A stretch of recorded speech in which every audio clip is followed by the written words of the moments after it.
Kuliah, accounting. I live now in the media for 3 years.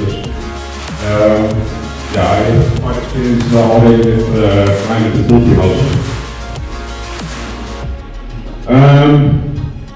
We're talking about the principle of all type of poultry, but mainly focus on broilers.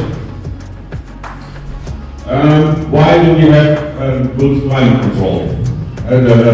What is microclimate control? First of all, it starts with a good energy balance.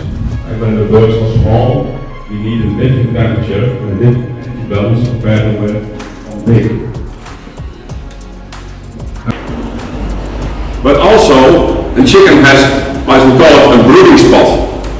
And the breast of the chicken is a brooding spot, because in the nature he's brooding his eggs to get out. The operation of the UPS production, the brand family of production for the Heus.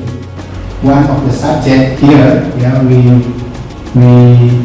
handle the three part from the lecturer from Wijaya, the